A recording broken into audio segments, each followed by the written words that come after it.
বাংলায় একটি প্রবাদ আছে না, যাকে দেখতে নারী তার চলন বাঁকা। মানে যাকে আপনার অপছন্দ তার ভালো কাজগুলো আপনার পছন্দ হবে না। আর এমনটাই ঘটতে যাচ্ছে বাংলাদেশ নারী ফুটবল দলের কোচ বাটলারের সাথে। কারণ আবারও বাটলারের অপসারণ চাইছে বাংলার মেয়েরা। কি অবাক হচ্ছেন? অবাক হবারই কথা। কারণ এই বাটলারের হাত ধরেই মেয়েরা হয়েছিল 2024 সালে সাব চ্যাম্পিয়ন। সেই বাটলারের অধীনেই মেয়েরা বর্জন করেছে অনুশীলন। বাফুফের অনেক চেষ্টার ফলে সংযুক্ত আরব আমিরাতে 2টি ফ্রেন্ডলি ম্যাচ আয়োজন করা হয়, যা অনুষ্ঠিত হবার কথা এবছর ফেব্রুয়ারি এবং মার্চে। আগামী 24 ফেব্রুয়ারি দেশটিতে যাওয়ার পর 26শে ফেব্রুয়ারি স্বাগতিকদের বিপক্ষে ফিফা ফ্রেন্ডলি ম্যাচ খেলবে সাবিনারা। এরপর 2 মার্চ একটি প্রস্তুতি ম্যাচও খেলার কথা রয়েছে বাংলাদেশের নারী ফুটবল দলের। হ্যাঁ, সেই হিসেবে এই মুহূর্তে নিবিড় অনুশীলনে থাকার কথা রয়েছে জাতীয় নারী ফুটবল দলের। কিন্তু এমন সময় বিদ্রোহ করে বসেছে সাবিনারা।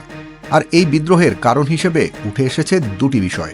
একটি বেতনের চুক্তি নবায়ন এবং অন্যটি কোচ পিটার বাটলারের অধীনে খেলতে অস্বীকৃতি জানানো। আর অস্বীকৃতি জানিয়েই বিদ্রোহ ঘোষণা করেছেন নারী ফুটবলাররা। বাটলারের অধীনে 2 দিন ধরে অনুশীলনেও যায়নি বাংলার নারী ফুটবল দলের ফুটবলাররা। সংযুক্ত আরব আমিরাত সফর এবং জুনে এশিয়া কাপ বাছাইয়ের প্রস্তুতির অংশ হিসেবে গত 15ই জানুয়ারি নারী দলের ক্যাম্প শুরু হয়।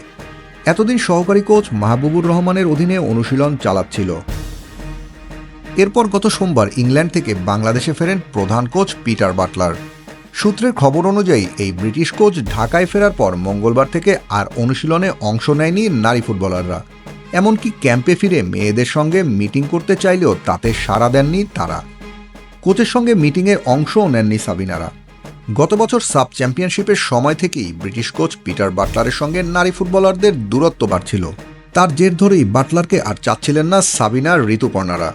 কিন্তু তারপরও এই ব্রিটিশ কোচের সঙ্গে আরও 2 বছরের জন্য চুক্তি করেছে বাংলাদেশ ফুটবল ফেডারেশন।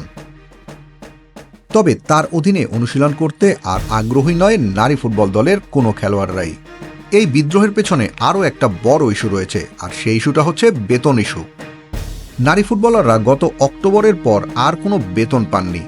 নতুন করে তাদের সঙ্গে বাফুফের চুক্তি করার কথা থাকলেও সেই চুক্তি এখনও আলোর মুখ দেখেনি। সেই চুক্তি সেরে তবেই অনুশীলনে অংশ নিতে চাইছে মেয়েরা। এসব ইস্যুতে বাফুফের সভাপতি তাবিদ আউয়ালের সাথে আলোচনায় বসতে চায় তারা। এখন দেখার বিষয় বাংলার এই মেয়েরা বেতন সমস্যার সমাধান চায় নাকি পিটার বাটলারের অপসারণ চায়। Team sports news desk.